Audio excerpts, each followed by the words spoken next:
Bonjour à tous et bienvenue sur cette nouvelle vidéo. Alors aujourd'hui on va parler d'une escroquerie médiatique incarnée par une personne que je déteste depuis bien longtemps. Ce mec là, je vois sa tronche depuis déjà des dizaines d'années à la télévision. Il se dit médecin, bon, en fait c'est un urologue raté, hein, parce que je pense qu'il passe plus de temps sur les plateaux télé que en soignant ses patients. En tout cas, ou alors il faut m'expliquer comment il fait.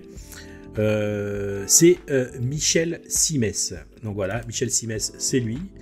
Regardez-moi cette tête de winner. Ce mec-là, il s'est fait connaître parce que il sort des vannes dignes de Laurent Ruquier à chaque fois qu'il passe à la télé. Et donc, ce gars a fait quand même quelques sorties fulgurantes ces derniers temps. Le gars, il est outré. Je pense qu'on va regarder la vidéo ensemble. Bon, alors quand même, avant de regarder la vidéo, sachez que ce mec-là, celui que vous voyez à l'écran là, il est apparu quasiment tous les jours à la télé pendant le Covid pour nous dire qu'on allait tous mourir, machin, etc. Qu'il fallait absolument se faire vacciner, que c'était vital.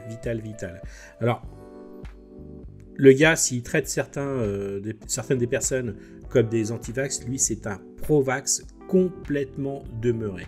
Hein. Et on va écouter ses propos, vous allez voir, c'est affligeant. Allez, c'est parti. C'est pas que ça m'inquiète, c'est que c'est dramatique. Kennedy Jr., pour pouvoir se faire nommer secrétaire d'État à la santé, dit « Mais non, je suis pas anti-vax. » Il suffit de regarder sur Internet, vous trouverez toutes ces déclarations. « Je veux juste vérifier l'innocuité et l'efficacité des vaccins. » On en est aujourd'hui, c'est le pays le plus important, le plus riche du monde, qui a un ministre de la Santé qui dit « Je veux quand même aller vérifier que les vaccins sont efficaces et qui sont pas dangereux. » On est devant un ministre... Rendez-vous compte de ce qu'il vient de dire. Ce ministre de la Santé est en train de faire ce que devraient faire tous les ministres de la Santé, c'est-à-dire se préoccuper de la santé de leurs citoyens. C'est-à-dire que ce qui étonne cette espèce d'énergumène là, c'est qu'il y a un gouvernement qui prenne ses responsabilités et qui, avant de mettre une quelconque substance aux enfants, aux femmes enceintes et à toute la planète entière, demande juste quelque chose de simple. Vérification auprès de ces laboratoires qui ont tout pouvoir, hein, parce qu'ils créent eux-mêmes leurs propres études.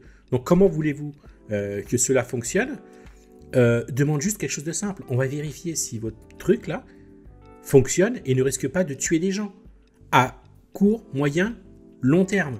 C'est aussi simple que ça. Et monsieur là, hein, enfin monsieur, ce bouffon là, ça le surprend. Il trouve pas ça normal. Et ce qui se passe aux États-Unis, qui est dramatique pour les Américains, mais il n'y a pas que ça, je vous ai entendu parler tout à l'heure, mais ce qui se passe aux États-Unis va nous arriver. C'est un tsunami de fake news. Mais j'espère que ça va nous arriver. J'espère que les gouvernements européens, en France, etc., vont suivre le pas du bon sens de ce gars-là. Je parle pas de Simès, je parle de Kennedy, hein, qui va faire uniquement une vérification, hein, auprès des laboratoires qui produisent ce genre de trucs, pour voir si c'est pas de la merde ou si c'est bon pour la santé ou pas. Enfin, ça me paraît logiquement, en tout cas, ça me paraît du bon sens. Mais apparemment, le bon sens, ici, on l'a perdu. News qui va nous arriver dessus. Et voilà, toujours cette histoire de fake news. Et je peux vous dire que j'ai rencontré le ministre de la Santé, Yannick Neuder, cette semaine, on en a parlé, c'est une grande inquiétude. Il y a un complotisme, des fake news qui... Ça y est, le mot est lâché, complotisme, fake news. On a été baigné dans les fake news et dans le complotisme par eux, par toute cette mafia télévisuelle qui nous a enfermés, qui nous a fait peur. On allait tous mourir, rappelez-vous. Le masque, un coup c'est utile, un coup c'est pas utile. Il y a un livre là qui a été écrit là par deux journalistes du Monde qui ont tout sorti, qui ont tout balancé. Et ils ont encore le culot de se pointer sur LCI, d'accord, un matin pour raconter ça. Alors, une fois de plus pour cracher. Je peux vous dire un truc, hein. Si ça avait été Kamala Harris qui était devenue présidente, on n'en parlerait même pas de tout ça. Qui arrive partout. Il y a ce matin dans le Parisien, j'ai lu une étude montrant qu'un tiers des Européens pensaient que les virus avaient été créés par les gouvernements pour entraver nos libertés et qu'un tiers...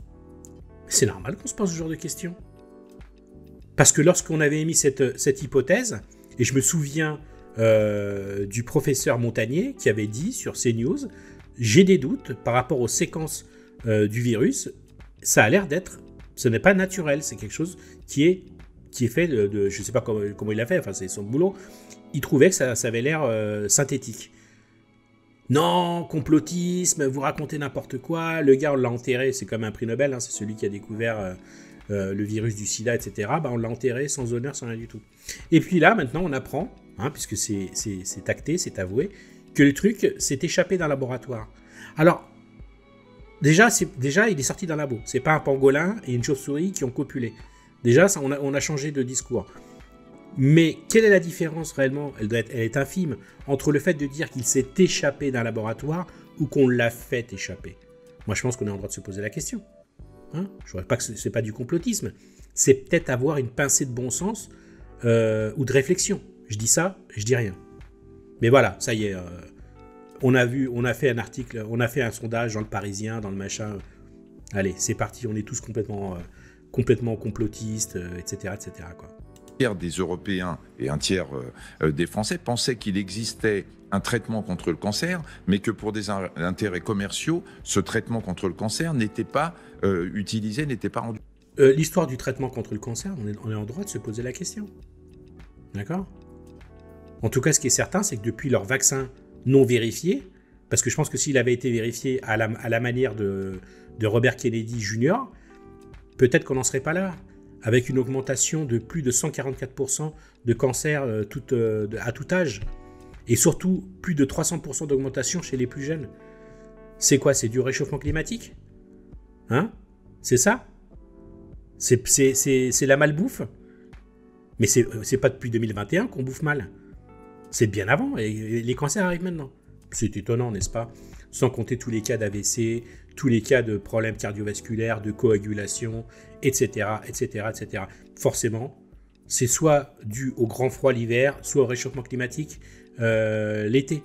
Hein, c'est la canicule. Elle a bon dos, la canicule. Partez pas, il y a une deuxième vidéo. Non mais regardez-moi cette gueule. Allez, on la lance. Attention, danger, la désinformation arrive et il va falloir que nous soyons tous très vigilants. Attention, la désinformation arrive et il va falloir qu'on soit tous vigilants. Ouais, c'est vrai qu'on ne l'était pas. On n'était pas très vigilants quand vous êtes intervenus sur tous les plateaux télé pour nous dire qu'on allait tous mourir si on ne se vaccinait pas et qu'on allait tuer les gens autour de nous. C'est vrai que c'était pas de la fake news là, du tout. Hein, que les vaccins nous protégeaient de la transmission, nous protégeaient de la maladie. Hein, c'était pas du tout de la fake news. Bâtard. Enfin, pas vous, hein, lui là. Ce qui se passe aux États-Unis avec l'arrivée de Trump, c'est le problème des Américains. Ah mais c'est un gros problème, hein, Trump. Hein. C'est vraiment un putain de problème. À croire que il est en train de résoudre en un jour, en une semaine, ce que vous avez été incapable de faire en France avec 7 ans d'activité de l'autre guignol là. Hallucinant. Mais oui, c'est Trump le problème, bien entendu. C'est normal. Allez, on continue. On va continuer. Make America great again.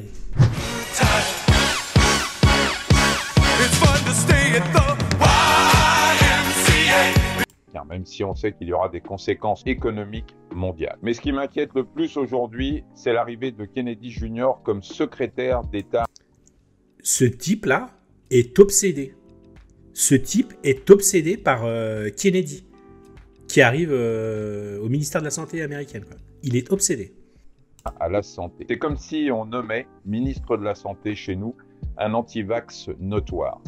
Un anti-vax notoire. Il recommence avec ça. Vous savez, là, ça va être la petite rengaine habituelle, là. Histoire de faire croire aux gens, et croyez-moi que la plupart des gens qui regardent la télé croient ce que dit ce monsieur-là, sans aucun doute.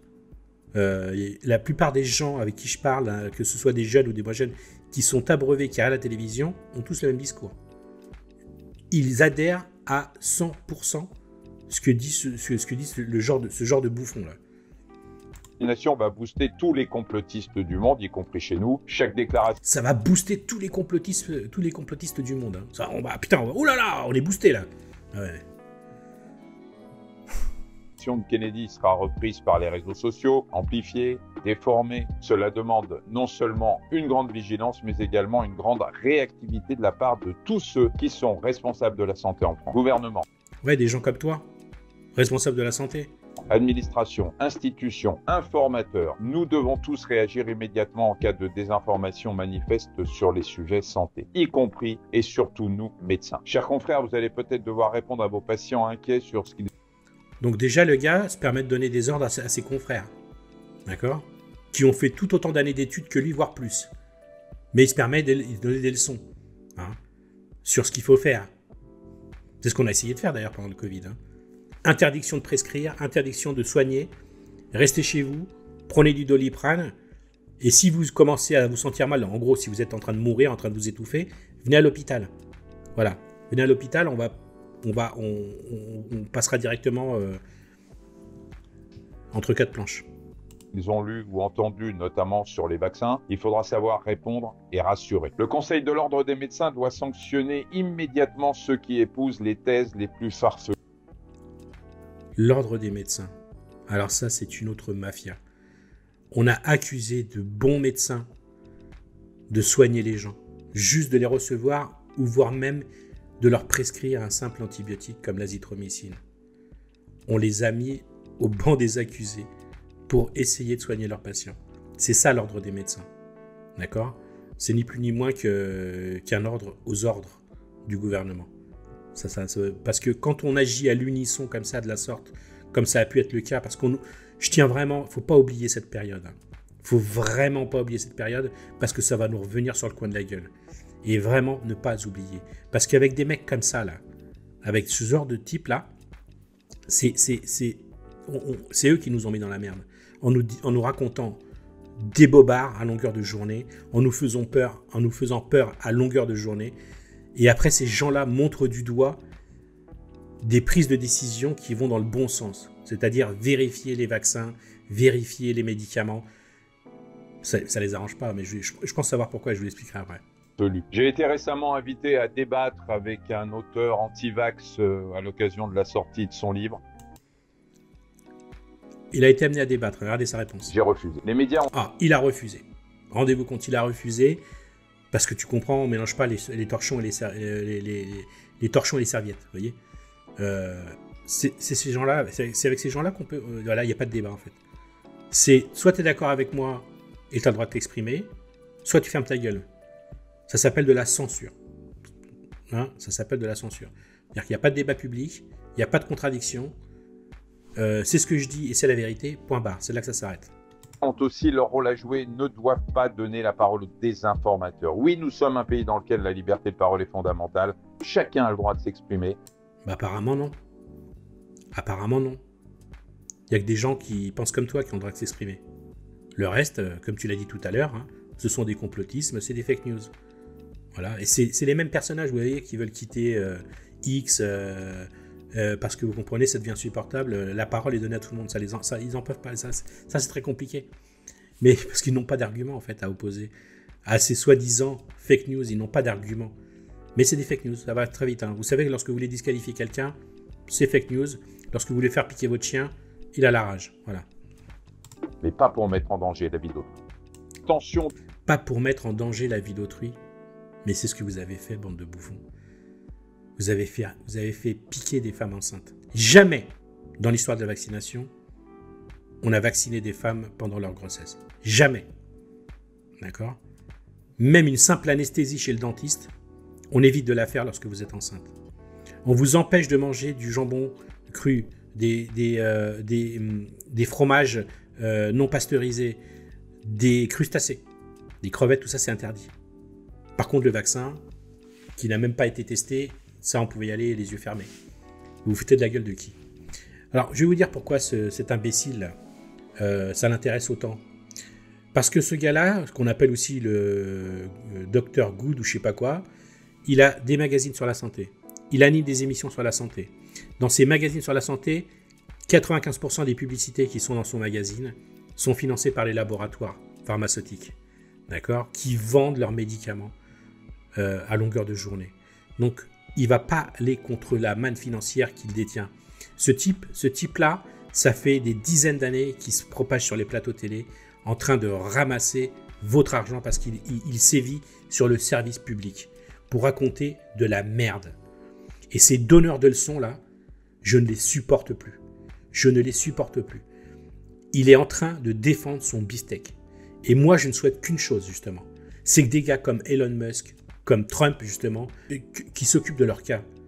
Moi, j'aimerais bien vérifier un peu ses comptes bancaires. Hein, lui qui parle tellement de la France. Où il a placé son argent. D'accord ? Je pense qu'il faudra peut-être s'intéresser à ce genre de type. Il faut surtout que ces gouvernements corrompus ces gouvernements corrompus européens soient dégagés. Parce que la vraie mafia, hein, elle n'est pas dans les films, elle est vraiment chez nous, dans nos territoires. Je vous souhaite à tous une excellente journée. À bientôt pour une prochaine vidéo.